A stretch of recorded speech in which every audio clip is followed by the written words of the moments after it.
Netcasts you love. From people you trust.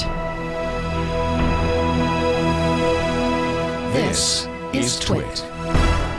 Bandwidth for FourCast is provided by Cachefly at CACHEFLY.com. On your count. All right, here we go. This episode of FourCast is brought to you by Squarespace.com, the fast and easy way to create a high-quality website or blog. For a free trial and 10% off your new account for 6 months, go to Squarespace.com and use offer code FourCast7. What sort of future do you think we're heading for?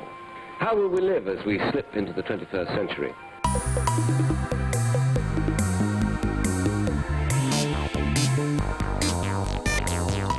Welcome to FourCast episode 82. I'm Tom Merritt.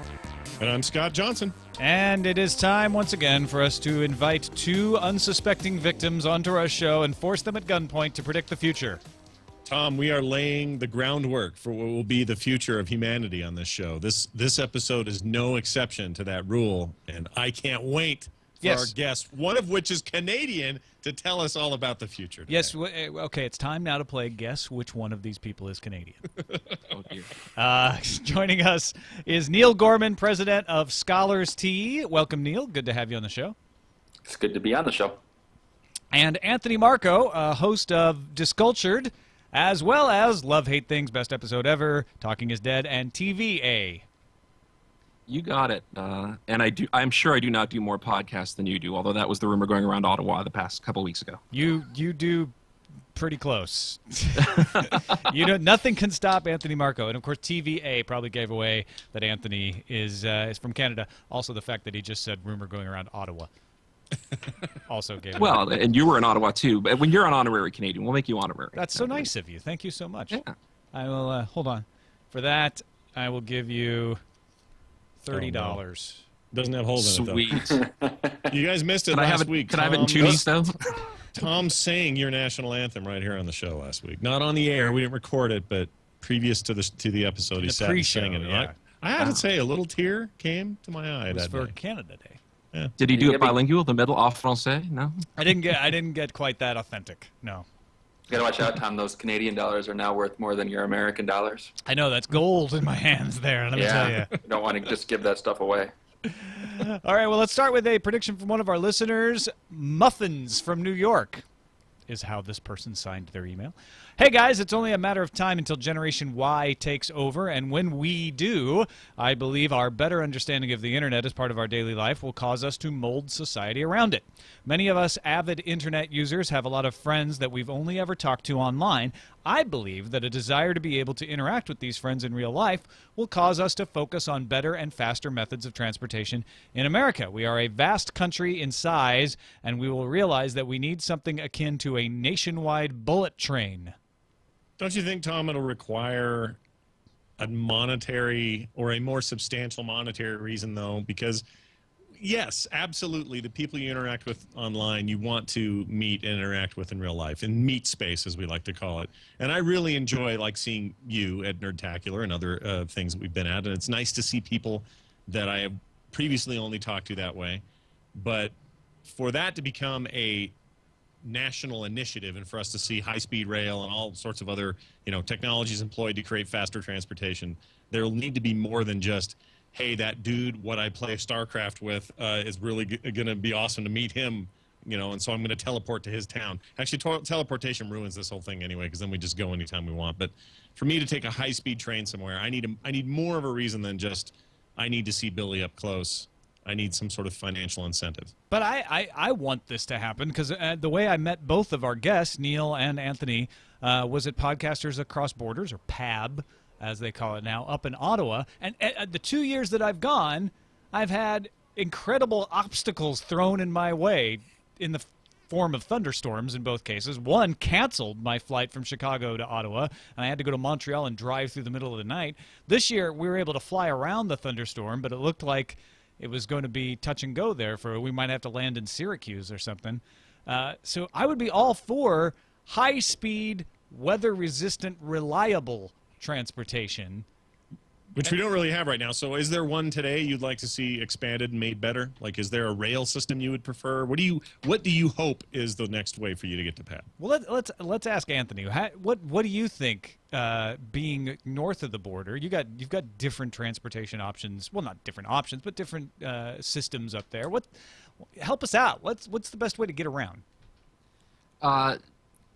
Because it's such a large country, and it's not a country where we don't have a lot of major cities to hit along a long road trip. I mean, when you're going across the prairie provinces, so to speak, you may have one city if you're driving every 12 or 14 hours, and that can sometimes get frustrating. So consistent flights are great. We are, however, far more used to, like many of the people in the northern U.S., we are used to driving on snow, and so weather doesn't throw us too much. And I think when you want to meet people in real life, so to speak, I think you're willing to make those sacrifices. I know that if it took me 12, 14 hours to get to a conference where there was a bunch of people that I want to go to, I am ready to make that sacrifice and take the chance on bad travel if I have to. Although, hearing your horror story last year, that might put me off as well.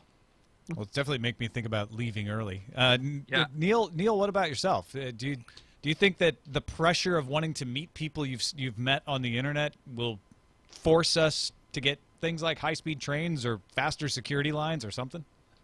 No, I don't. I just can't see that being the thing that pushes people over the edge. It would have to be something more significant than that. It would have to be more reliable, more economical, and better just in general. I mean, right now, air travel is pretty good. You know, I mean, I can get wherever I need to get to by airplane. Occasionally I run into delays, but I think that in the time that I've been taking airplanes places, there's been more times where there have not been delays than times where there have. And to the other question you asked about getting around in Canada, with it, you know, how their money's worth more than ours now, that kind of threw a kink. When I was in Canada before, what I would do is I would just pay people to pull me around in a rickshaw. And now that our money isn't worth as much as theirs, they just kind of blow me off. Now you have to pull people around in a rickshaw to pay for your stay. Pretty much that's how it's working. And I don't even have a rickshaw, so I have to like rent one. That drives very complicated. Go-karts. It's just it's horrible for Americans. We're like second-class citizens. When did that happen? I kid, of course, but I think Muffins in the email here is on to something, that there will be more pressure to travel. But in fact, I have to say I agree with Neil. I don't think it'll be the thing that changes stuff. I mean, security lines alone are dissuading you from traveling, or they pad your trip by at least an hour, if not more. So they're slowing things down. I don't know. I don't think there's a silver bullet train solution. Yeah, have you guys ever heard about this thing that airlines used to have that used to cost, I don't know how much money, but for a pretty large amount, you could buy basically unlimited airfare to anywhere within the U.S. And it's stuff that you could actually put in your will and then pass it down to, you know, subsequent generations if you wanted to. If there was something like that, maybe for rail travel, that would be interesting. Like a Europass kind of situation, yeah. Definitely. Well, we'd have to build the trains. That's the problem. Yeah, I mean, you'd still also have to go through security in every single place that you went as well, which would probably be just as problematic. Yeah, true. It just seems like for air travel to go away as the prominent form of long distance transportation, it needs to get significantly bad. And it seems like in the last couple of years, at least on the surface, on the media surface of it, it's heading that direction. Everything's delayed, or at least that's what you hear about all the time. Everyone's being delayed. TSA's patting everybody down. It's an ugly experience. It's not fun anymore. There's nothing glamorous about it anymore. It's just a mess. People are losing luggage left and right. So if that just keeps getting worse, what you would hope is something else would come up and become this next awesome thing, and they'll innovate it in some way that will all turn to that, and that will either force, you know, the airline industry to figure out a way to make that the best thing ever and pull the tide the other way, or we'll just go with something new. And I secretly hope that happens. I think that's what motivates nations, companies, and individuals to change their travel habits, is when competition rears its head and we see something better. So that'd be great. Let's do that. All right. Done. Send us your Done. predictions, folks. Email fourcastpodcast@gmail.com or post it up at our website in a comment on the blog, fourcastpodcast.com. Thanks, Muffins, for the thought-provoking email. Let's get into the predicting. We'll start with short-term predictions, things you think will happen sooner rather than later. And Anthony, we'll start with you. What is your first prediction, short-term? Okay, well, when I don't do podcasting, my other life, my real life is... In the I'm a other high hour school a day teacher. that you have. I'm actually a high school teacher, and so I went from an education bent on the short-term prediction, and this is probably not something that's going to shock anybody, the first part anyway, but I'm predicting that within the next 5 to 10 years, all textbooks will move to electronic, and by doing so, absolutely no money whatsoever will be saved.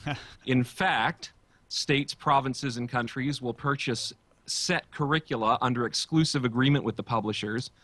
And those publishers will also sell interstitial ads within the electronic documents and offer governments a discount for these ad-based versions.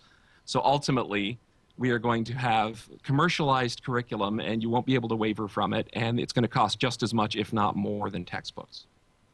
Wow. I love this idea. Well, can I ask, Anthony, I don't mean to pry too much, but what do you teach in high school? My qualifications are English and Dramatic Arts. Okay, cool. So... Yeah. English, obviously, that would be a very affected curriculum. Like you would see the idea that all textbooks would become electronic and they would go through these changes that you're talking about would very much affect an English department, would it not? And I think here's the scary part too: is many times now, if I wanted to, I could go to Gutenberg and I could get free versions of Shakespeare if I really wanted to, if I had kids that couldn't afford textbooks.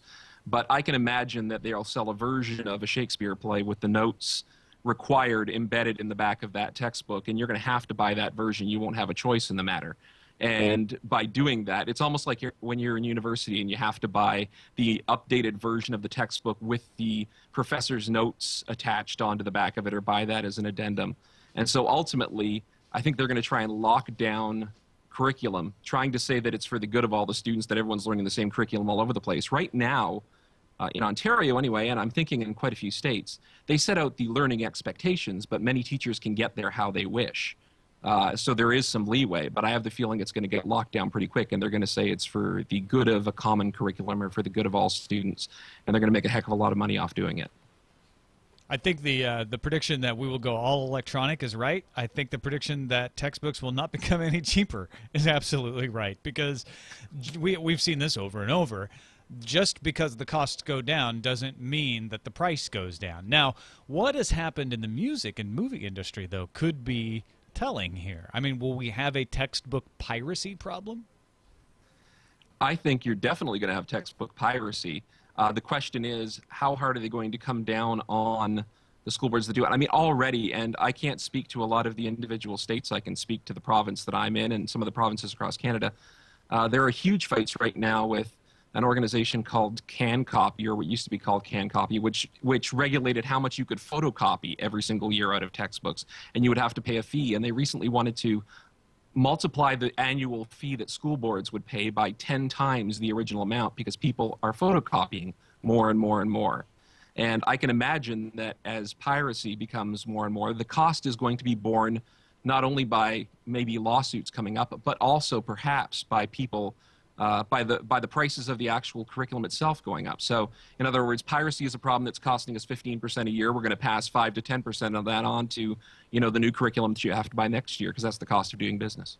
So, I assume there's an organization or a company or something that's writing textbooks all the time, and they're getting paid by the school system to write these textbooks. And in order for us to get updated curriculum with, say, I don't know, the latest findings and something about the Pluto not being a real planet. All right, I remember when that came up. I thought, oh well, I better hurry up and get that in the textbooks. So I assume they do that, and when they do that, somebody obviously is doing that work and is getting paid for that. I guess my question is, and I'm incredibly naive when it comes to this. I don't know who's writing these books, but if all of this stuff went completely electronic, and they don't have a good way to stop this stuff from being pirated in some way. And by the way, the only reason students want to pirate textbooks is because they got to get a textbook for class. They don't do it because they can't wait to get the latest textbook. You know what I mean? So it doesn't seem like the problem is so much in the students. It's a cost problem. So maybe there's just a way to get costs way down so that electronic textbooks are super cheap. So if I want to get the latest book for my, Physiology 2 class, it's $5. Everybody can afford that. That drives down the need to pirate. But then again, I don't know who gets paid for this and how much they need to make a good textbook every year. There are generally now about, I would say, in the province of Ontario and in probably most of North America, there's probably about 4 or 5 major publishers that provide most of the hardbound textbooks to almost everyone. Like when you're talking about science curriculum, I mean, I'm thinking of publishers like Thomson, Macmillan, McGraw-Hill. There are some really, really big ones that provide these kind of, omnibus books from grade 9 all the way up to grade 12. And all of this stuff kind of goes out on a regular basis. And my fear is that, I mean, right now it's bad enough that when a textbook gets published, it's already probably 5 years out of date, because essentially they crowdsource and they pay educators to go out and do the research and put together the curriculum itself, to put together lesson plans, to do all of this stuff, and they will pay people to do it. And by the time they publish it and put it all together, it could literally take a year or two, and you may still be buying that book 5 years down the road. We have an ability here to actually go to a bit more of an open source model that we could maybe filter a bit, make it a bit more reliable than a general web page, and wouldn't cost anything whatsoever.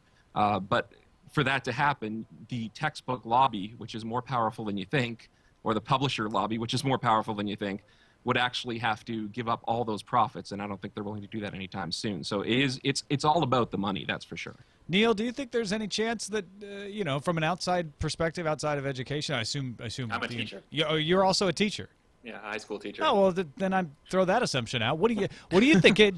Are we out of hope, as Anthony says? I mean, are we gonna not be able to move to the benefits of the internet? I mean, if you look at Wikipedia, Wikipedia's got all kinds of problems, right? Mm-hmm.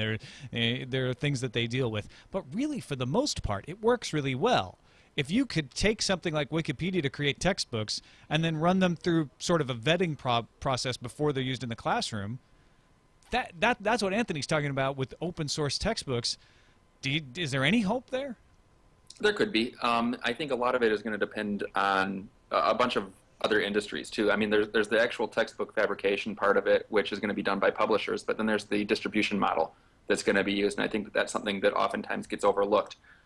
Right now, the textbook publishers kind of have a direct link, at least here in the United States, to the school districts, and it's kind of almost the same way you'd think of like pharmaceutical reps kind of going directly to hospitals and to doctors, trying to get them to buy whatever pharmaceutical it is that they're trying to sell. Textbook people do the same thing. They go to the schools, they give samples to teachers, to administrators, to curriculum development sorts of people, and kind of open a dialogue between them. But then when it's time to buy, the school district is buying directly from those publishers, and they're not going through kind of like a middleman, like Amazon.com or something like that. Now, I've kind of watched what Amazon has been doing with their model for digital distribution of text-related materials, and I kind of think that they're very thirsty right now to connect, to basically grow their customer base. And they've actually, at points, kind of charged less. They opted not to make a profit in order to offer products at a cheaper price. They don't do that all the time, obviously, but they have done it.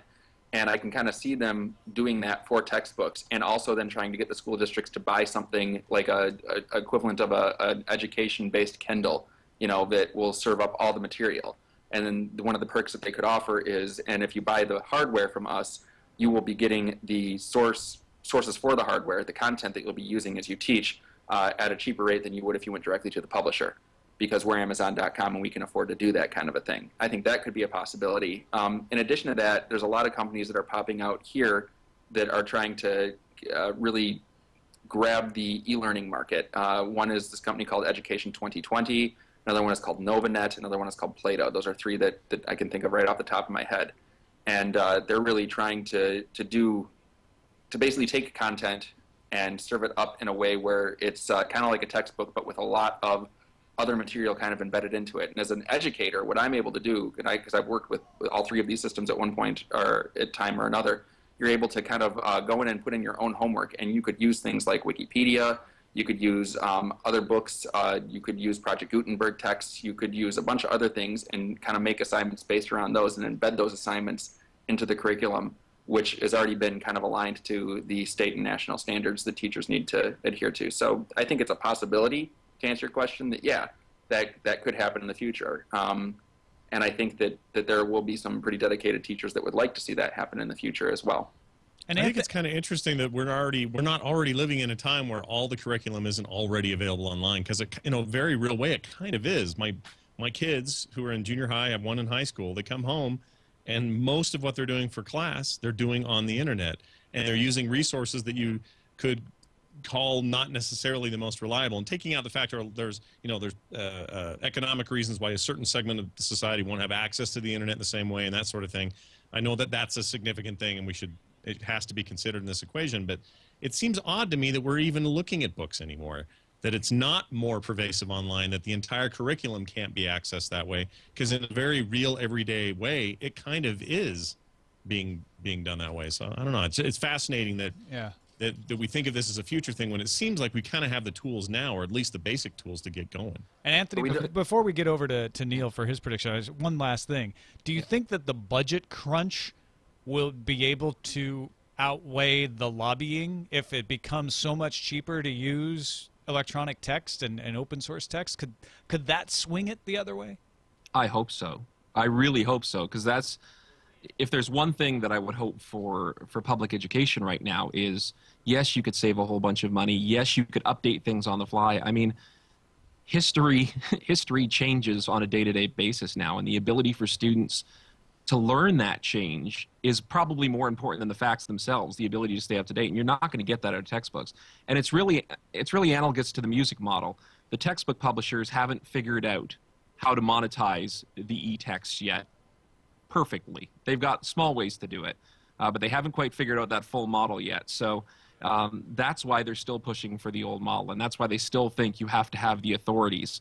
And ultimately, the authorities that they're getting to write these things are the teachers who are in the classrooms anyway. And sometimes you'll get some doctors, and sometimes you get university professors. But ultimately, it's the same people who are delivering the curriculum that are writing the textbooks and could provide information on a day-to-day basis. So I hope that I hope that the cost outweighs the lobby, and that ultimately you will have people who will have cheaper access to whatever kind of resources they want to. And to me, free is better. Free and open is far better. All right, let's move over to you, Neil. Short-term prediction, something you think will happen maybe in the next few years. What do you got for us? Okay, I'm going to try to combine some other things that we've talked about into this prediction. Talking about the students that I teach are kids who are kind of underserved. Typically, they're from very poor neighborhoods in the city of Chicago. And so they're dealing with a lot of the kind of social problems that would exist in those kinds of neighborhoods where there's not a lot of jobs, there's just not a lot of companies kind of coming in there trying to create jobs, so on and so forth. And the idea about transportation and the kind of the need for a high-speed rail network kind of connecting a bunch of different places across the country. In one of the poorer neighborhoods in Chicago, Inglewood is what it's called, there's a bunch of vacant real estate. And a company has decided to buy up this vacant real estate. And what they've done is they've taken these buildings, which have a lot of vertical space, and turned them into hydroponic farms. And what you're getting then is people growing food inside of a city and then taking that food and selling it inside of the city as well. And this kind of obviously is going to make a lot of economic sense because you don't have to transport the food from point A to point B. So you save transportation costs. The way that the food is being produced is kind of a little bit more under the microscope. They aren't worrying about certain things that they are worrying about in more traditional settings. And it seems as though it's really, really taking off right now. The people who invested money in this project seem to be making a lot more money, and there's a lot more interest in it. There's a lot of cities all over the United States and Canada, I assume, that used to have, thriving industrial corridors where and those, as industry has kind of gone down, and the United States and Canada have transitioned from more of a production economy to a service-based economy. Those spaces have become vacant, and there's nothing stopping people who have the money and the inclination to take that space and turn it into these kinds of like hydroponic farms that will produce food, which is needed, and then kind of get it to the people without necessarily having the cost of transporting it from the farms to the cities where most of the consumers are going to be. I love this idea. So it seems like the two scariest movies I saw last year was Food Inc. and King of Corn. And they scared the crap out of me because the way we do food now, at least in this country and to a large extent this continent, is kind of ridiculous. the kind of food we bring in overseas that we could just as easily manufacture here because of cost concerns just seems crazy to me.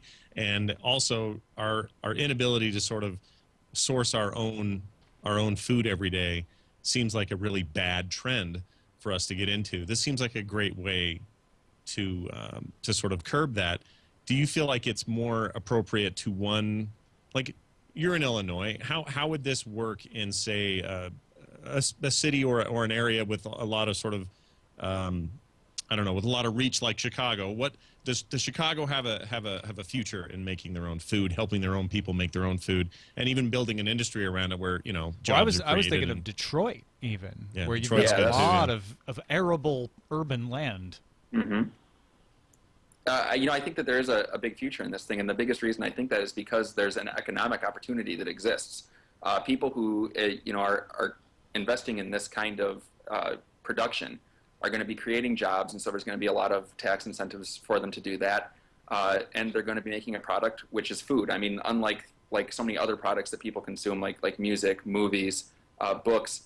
Food can't be digitized. It's something that people are going to need, and they're always going to need it. You know, so and when you're producing the food in this manner, they're producing good food. That's one of the cool things about it. Now, not all of it is made for human consumption. A lot of it is made to go into things like animal feed later on, and it kind of gets shipped out of the city, which doesn't make a whole lot of sense, but that's one of the ways that they're doing it. But the point I'm trying to make here is that there's money to be made in this industry, and since there is money to be made, I would expect that cities like Chicago, like Detroit, like Baltimore, you know what I mean, which used to have a real big shipping industry, but as, you know, getting things off of boats and onto land has become more and more mechanized, those jobs have kind of dried up. But there's still a lot of warehouses. There's just a lot of space which is sitting there, and it's blight. You know, politicians are going to be, I think, incentivized to take this kind of thing and run with it. People who live in the cities are going to be incentivized to take this thing and run with it. Consumers are going to be wanting to get their food and have it be good food and have it be at a cheap cost. So I think they're going to run with it. And the only people who I can see kind of rebelling against it are going to be people who have this sort of like reactionary idea of, wait a minute, this isn't natural, and I don't like it. One of the things you brought up earlier was how so much food doesn't get grown in the United States. I have a tea company. I sell high quality loose leaf tea, and I have to import all of my tea from other places because we don't grow tea in the United States except for in Hawaii. And it's extremely expensive to import tea from Hawaii because the cost of labor is so expensive there. So if there's a hydroponic farm growing tea in the United States, that would be something that I would definitely be interested in buying, just one, for the novelty, and two, because it would probably cost me a lot less money. And if it was good tea, I'd sell it. So yeah, I think there's a huge opportunity here for a lot of different people, consumers, business people, etc. Anthony, what's the Canadian perspective on stuff like this? Do you guys have is there a big push in Canada to figure out ways to be more self-sufficient, you know, import less, that sort of thing? Could you reclaim Olympic Stadium by just turning it into a farmland? It's divided, and it's divided probably among a lot of the same concerns as in the U.S. That to start off something like this, I love the idea. I love the idea of eating locally. You know, the idea of having everything that's grown within you buy produce and things that are grown within 100 miles of you. And I know that's not possible in necessarily all climates, but the concept, the city that I'm in right now, Hamilton, was essentially the Pittsburgh of Canada. I mean, we were a steel town, and we've lost one of our two major mills here. And so manufacturing jobs have really taken a hard hit. And I love this idea. The problem is, I think the risk to startup, whether it's private or whether it's private that's going to be subsidized by the government, is going to take a lot of courage. It's going to take courage for a company to take that risk, and beyond that, it's going to take courage if a government's going to help subsidize this, and it makes complete sense to me. But if a government's going to subsidize this and they're going to say, we're going to take this many billions in tax dollars to subsidize this industry, a lot of people who can now go down, who are used to, in the middle of winter in Canada, going down and buying oranges for cheap, which you would never grow around here. People are used to doing that because we're importing them for so cheap from overseas. It's going to be a tough sell on people who can say, why would I want to do this when I could simply, go down to the store and buy this for a lot cheaper than it's going to take to grow it? I like the idea, but I think it's going to be a hard sell on them, and it's going to be a hard sell if someone says we're going to have to raise your taxes to do it. I think skyscraper grown as a label on food would be kind of fantastic. And there's another thought I had regarding food shortages, where a lot of countries are complaining that arable land is being used to grow biofuels when it should be used to grow food, because in some countries we're actually having food shortages where we have the capacity to feed the world. So any other ways we can grow food, I think, is an important thing for the world to do. Let's move over to our long-term predictions, and Neil, will stick with you. These are the more in 100 years we'll be made of cheese sort of things, or something like that. I hope I didn't steal your prediction. What is it? All right. Well, this kind of goes back to what Anthony was talking about with textbooks in a way, because it has to do with the publishing industry. I was listening to the episode of FourCast before this one, and you guys were talking about basically computers taking a bunch of information of people acting, right, and kind of like the way that they move, the way they gesticulate, so on and so forth, and kind of building up this massive library that the computers could then pull from and create a complete digital performance of somebody who's no longer around, like Gene Kelly or something like that, and just have it be completely virtualized. And I got to thinking about that a little bit, and I'm thinking it wouldn't be too far-fetched to think that within 100 years, literary publishing companies could basically say to a computer, all right, we're looking for, the next Sir Arthur Conan Doyle, or we're looking for the next Stephen King, or we're looking for the next, whatever. Or maybe they want to mix and match a little bit. Maybe they want 10% Stephen King and they want, 30% somebody else, so on and so forth. And they basically tell the computer that. And everybody who is an aspiring writer will have submitted their manuscripts to the publishing company in a digital format. The computer will scan these digital documents and then kind of find similarities that have been preset by the people looking to make money. And it will spit back, a couple of results, maybe a dozen, out of the thousands of submissions that we have received. Here's a dozen that seem to match the writing style or the thematic style that you have put forward. And maybe it'll go to people at that point in time and they'll kind of double check what the computers do. Or maybe it will be just completely computerized and they won't need people to do that at all. Wow. So, so we talked about, flesh and blood actors being replaced by digital counterparts. Never really occurred to me that the writing, there's a whole bunch of other credits in movies that computers could probably hop in and take care of. How do you feel it would impact the sort of specialness of having a Stephen King book in your hand and knowing it was Stephen King, or knowing that Song of Ice and Fire 15 wasn't written by George R.R. Martin because he's passed away so many years ago, but by a computer that's been trained to sort of match his style? What do we lose in that translation? Do we lose anything? Do we get over that? Oh, I think we definitely lose something. And I'm not even saying that the computers will take over the writing. I'm saying that people will continue to write the manuscripts. Then they'll submit them to the publishing houses in a digital format, and a computer will scan those human-created documents and try to find something which most matches up with George R.R. Martin's style. And once it finds those things, it'll kick those results out and be like, all right, so this basically saves people the I don't know if I want to use the word saves, but it's a way to possibly streamline the way that this works. Because I know somebody who works in publishing now, and they talk about just how much stuff they receive on a daily basis. There are thousands and thousands and thousands of people of all sorts of ages, ranging from high school to well into their 60s and 70s, submitting documents, manuscripts to these publishing houses saying, please publish my work. And there's people reading all of them right now, and they basically find something they like, and then they talk about it. And I'm wondering if maybe that if computers could scan those thousands and thousands of documents that they're receiving on a daily basis and kind of whittle it down to the stuff which the publishing company has kind of preset is what they want, that might, I don't know if that'll mean that we're going to be getting better literature or if we're going to be getting not as good literature. I'm really not sure. I think it would depend on the quality of the AI, but that's kind of the prediction, is that at some point in time, writers will still write, not computers writing, but that's kind of a fun idea too. Well, what if you have the AI just looking for the next hit? It's not even just like, oh, I need another fantasy that's Martin-like. You say, look for stuff that, you go out and search social networks for the mood of the people, and then determine what stuff we've got in the database that will fit the mood right now and sell the best and publish it right away. Yeah, I think that could happen. It's a distinct possibility. It's weird though. I'm a little surprised it's not already happening in a way. Like that seems like some of that crowdsourcing you could do now. I don't know how good we'd be at it, but it seems like you could scour the. It's all about the algorithm, right? Yeah, and just say, oh, look at these guys are all talking about this self-published thing that no one's heard of, and it's got more groundswell than we ever got for the the next whatever book. Let's bring him in here and at least look at the manuscript. It seems like they could cut down a lot of those costs, and maybe this is a great way of augmenting the losses they're taking now as publishers because people are moving away from the printed medium.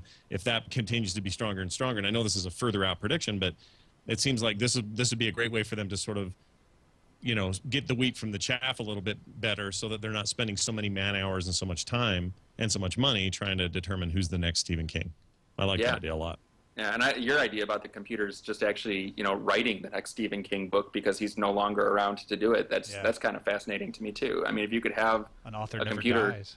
Yeah, look at all the stuff that Mark Twain wrote, all of his letters and all of his stuff published and unpublished, finished and unfinished, and just kind of like really crunch it and then kind of come up with what it thinks is something that would be written in that same style. I don't know. That could be interesting. All right, Anthony, we've got computer database book matching writer, computer-generated writers as one long-term prediction. What do you got when you look in the flying car direction of things, long-term? Okay, well, another one of my interests is music. I've been playing piano since I was 5 years old, and so I went into music vein this time. And I'm thinking this kind of evolution of the arts of what we're talking about over the last couple minutes anyway. So I think that within 100 years, we will be able to perform concert-quality music with mind synthesizers, which will include jamming with other people on stage.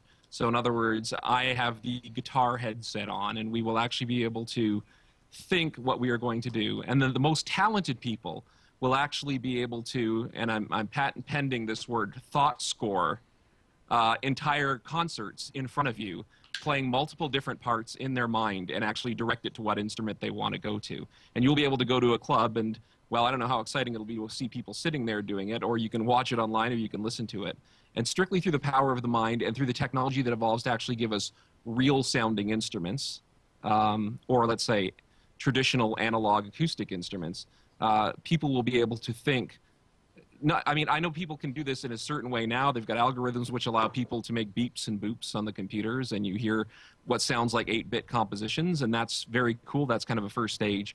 But concert quality to where you could tell the difference between someone actually playing it or actually thinking a phrase being thought out in their head. And the exciting part to me would be people who don't have the ability to play a musical instrument, who could actually sit on stage with each other and essentially jam out playing different instruments. So that's my 100-year prediction. I like this one. This show, we tend to get a little bogged down in the idea that the future will be all automated and robots will do all these things we do now, and they'll do it all for us, and eventually they'll become self-aware, and it kind of just goes from there. This is interesting because that was you. It's your fault we went that way at the last prediction. I know, it's true. But what I like about this prediction is that it's out there. It's 100 years away, and that's good. That fits that criteria. But it's still kind of a skill-based thing. Like you're going to go to a concert to see a certain performer because he's really good at making music with his mind. Not that that's now we can all just do it and everyone's good at it. He still has to have the talent, the skill, the years of practice, the years of performing to be able to really do an amazing brain-based performance on stage. There's something about that that's very appealing to me. It still lets us have the individuality and kind of the genius up there and not just this automated, automaton future. I like that. And I'm intrigued by this idea of involving the audience somehow so that every performance could be truly unique. And Anthony, like you said, you could tap in and watch it online. But if somehow I'm thinking of Anthony gave a talk at PAB 2011 where he, at one part he described this moment in was it Fish? Was it a Fish concert that you were describing? The band Fish. Yeah, and that's gonna probably either get me loved or reviled by most of the people in the chat room right now. Don't try not to think about what you think of the band, but the point of this is that at one point the band stops and kind of waits for the audience reaction until they feel the right moment to get going. I'm seeing this as sort of that interaction blown up large, where the audience is constantly feeding back to guide the performance along. I think what may even be cooler, and when I was thinking about this after I kind of wrote it, the original prediction was the visual part of it. Sure, you could have somebody you could have an artist putting a headset on and essentially creating the visuals for the music on the fly as the music is being played. Or in a small enough setting, I mean, you could be sitting around in a basement, and instead of having a video game console, you essentially have this, mind band in a box kind of thing, and you put it all in your head, and you have somebody in the room who can actually create the visuals while the music is being played as well. So somebody who has that proclivity for that artistic sensibility might not be thinking music when they hear music, but they might actually be thinking visuals. And I think there's a great harmony in that too, because, I mean, let's face it, when you go and watch a concert, if you had 4 people standing on stage thinking, that might not be the most exciting visual, but think about what you could actually produce if you would have a way to project what somebody's thinking at the same time. This is a Futurama episode, Tom. I've seen this one. Holophoner. Yeah. Yeah. And it's one of my favorites. Totally. This is all ringing good. Absolutely. We're headed in the right direction. Yeah. All right, let's take a quick break before we move on to the crazy-ass predictions and have some real fun. Squarespace.com is our sponsor today, and you can see them in action by going to fourcastpodcast.com, Scott. We use them. In fact, I just renewed them for another year because it's so freaking easy to use. It's I am horrible. I have to apologize at updating the FourCast website. I usually do like 2 weeks at once, and that's because I'm lazy. It takes me, I kid you not, it takes me less than 5 minutes to put up a new FourCast episode in Squarespace. It's so damned easy. It literally tells people how lazy you are because I know. It's, so it's making me look bad. Anybody can do it, but you know what I like about it the best, though? It's not that everyone can do it, because they can. It's that even guys that are super CSS nerds and want to have all the control they want, they can do it, too. That's what separates Squarespace for me. That's what makes it awesome. And you can sign up for a free trial right now. If you don't believe me, you don't have to. Squarespace.com. You can import your current blog from almost every blog account out there. Sign up for a free account. You don't need to give them your credit card. You're not committing. They know that you're careful with where you place your credit card data these days. So sign up for the account, try it out, start building your website. If you do decide to purchase it, well, you don't have to give them a credit card at that point because you got to pay for it. But you can save 10% off for 6 months by using the offer code FourCast7. That's FourCast7. Make a website for yourself, for somebody else. If you're like Anthony and you've got 16 million podcasts, you can make websites for all of them. Squarespace.com. We thank them for their support of FourCast. And Anthony, we're going to stick with you to start with the crazy-ass predictions. One really far out there forecast. What do you got for us?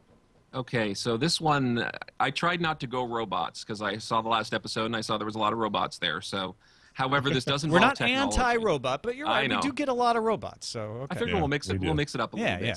So the idea is that in the future, in the way off distant future, spirituality will start to become redefined through technological advancements, where the deity will actually be the technology, and the creator of the technology will be seen as the equivalent of a prophet. In other words, the tool becomes more important than the process itself. In other words, Apple.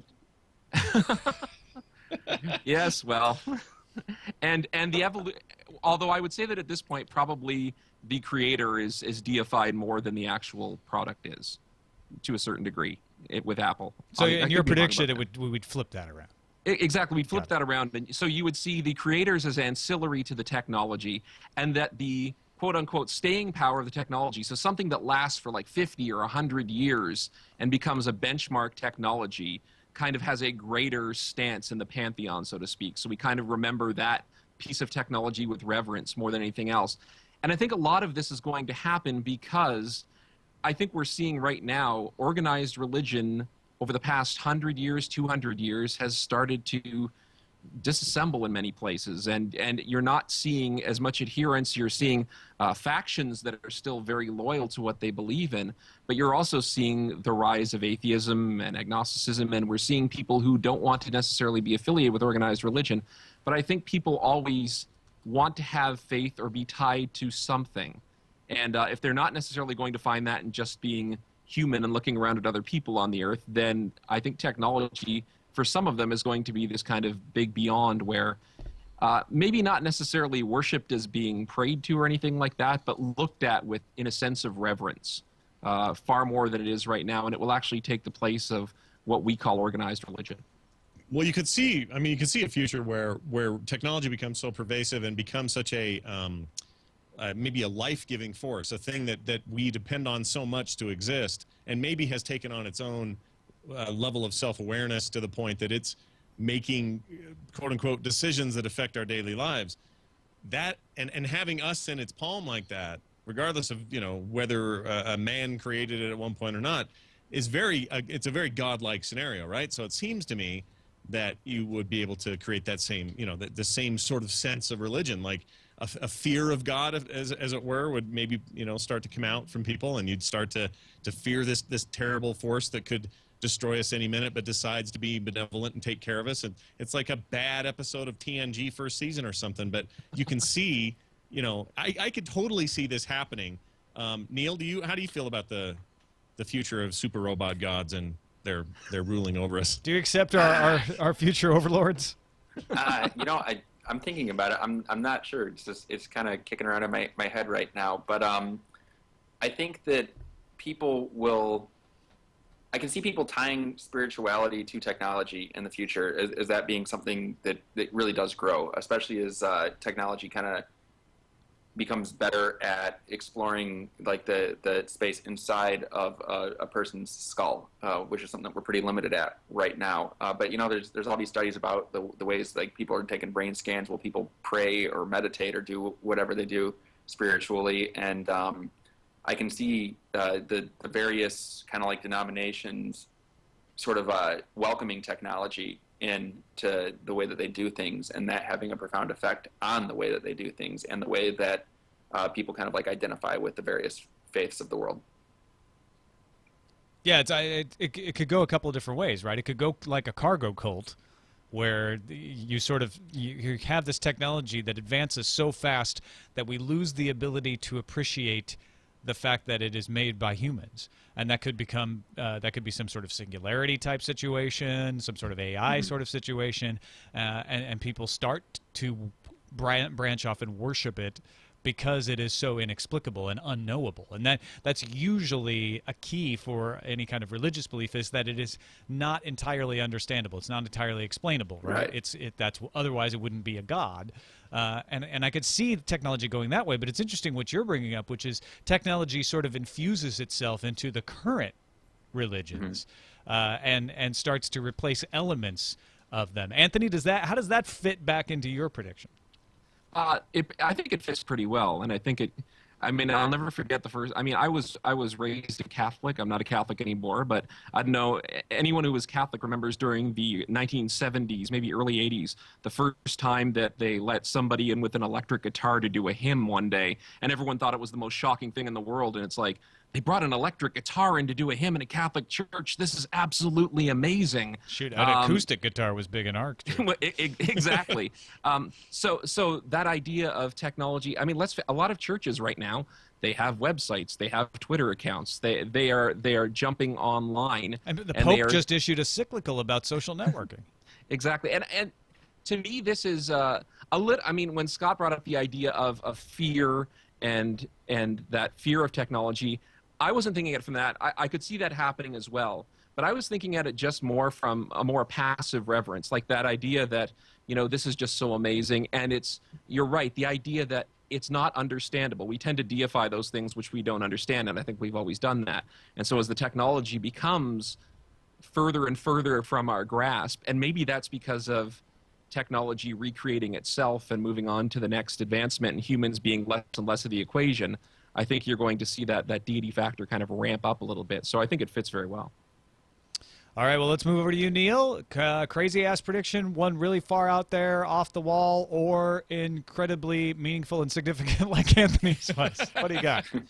Well, my original one, I had two here, was that Neil Gorman will go on a successful date for my crazy-ass prediction. Somebody take Neil on a date, for God's sake. Yeah, I'm not good at that.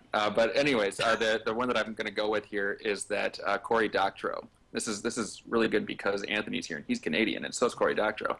Cory Doctorow will use his powers as king of the internet, and he will become a party leader, probably of the New Democrats or something like that, and then will continue to use those powers during a general election and will become the Prime Minister of Canada. And when he becomes Prime Minister of Canada, Canada will become one of the most technologically advanced, forward-thinking nations on the planet. Wow. You've broken Scott's brain. I don't even know how to respond to that. Wow. I think Cory Doctorow interesting... will sell a book on that first, though, online. I think he'll write a book about it first and sell it online. Well, that's the way it works. Yeah. Today's episode is very Cory Doctorow generally, don't you guys think? I mean, there's a real vibe, I'm feeling anyway, a real Cory Doctorow vibe, the way he approaches his stories and his fiction. A lot of these predictions sort of fit right in with that. So I think this is entirely appropriate. Why not? I think he'd be a fine prime minister. I don't know what prime ministers do in Canada because I'm an American, but I'm sure it's all good work, and it doesn't seem that crazy ass to me. I like Cory. Yeah. I always liked Cory Doctorow because his predictions for the future are always, it's not like, dystopian where the robots take over and are, kicking all the dogs and stealing all the stuff, and human beings you need to shave because they're out of razors. It's a really bright future that he kind of paints, and it's a believably bright future too, where he talks about good things happening, and kind of like about the potential that people have to kind of like look forward to the future. And I've always liked that about him. So I think he would probably be very good in politics if he could kind of channel that same way of interacting with people. Anthony, will you accept Cory as your new prime minister? I would gladly accept Cory as my new prime minister. The trouble is, I believe he's too smart to want to be prime minister. I don't think he would want to enter organized politics. That's usually true of anyone you would trust with any kind of office like that. So I think, I love a lot of his work, and I think, although I think he's, as speaking as a Canadian, he's spending way too much time in England right now, but that's okay. It's a Commonwealth country. We'll give him his due. And he seems to be enjoying himself over there. But if he were to come back, I would gladly go all hell Cory Doctorow. I got a side crazy ass prediction about Cory Doctorow, that he has the potential of all working he's kind of a tech evangelist, but he's also an author and a very creative guy. I feel like of all the authors I can think of right now working today, he has the most chance of becoming kind of the next L. Ron Hubbard-ish kind of guy. Now, before people yell at me for this, what? I'm just saying, you're talking about this whole... He's going to start a religion on a side bet with Robert Heinlein? It's kind of connected with the other prediction about religion and technology. He has the ability to come up with ideas that people glom onto so closely that they could... I'm just saying, crazy ass, right? Crazy ass, we're made of cheese. I'm just saying it's possible that people would see him as this, right, he's the next guy that provided all this stuff, and now we go, oh wait, he's connected to the great something or other, and he becomes the next sort of Scientology fad. Crazy ass, I know, crazy ass. I'll make that clear. Yeah, you don't want Cory to be insulted by this. No, I don't. I really don't. I think I know what you're going after, but I don't think I like what Anthony said about I don't think he'd ever want to be prime minister. I don't think he would want to be like L. Ron Hubbard. No, he wouldn't. We all know that he wouldn't, and that's why it's crazy ass. Just want to make it very fairly clear. certain that that's true. Actually, this is the part of the show where we make ridiculous predictions, despite the actually pretty good predictions you guys both made. And there goes our chances of getting Cory Doctorow on the show. That's right. He'll never be on. All right, well, let's save ourselves, Scott, with some 4 questions, shall we? 4 questions. That's where we ask our guests 4 questions, as you might have guessed, real rapid fire style. They're not allowed to think about it too much. They have to answer from the gut. Neil, I'm asking you my questions. Are you sitting comfortably, sir? I am.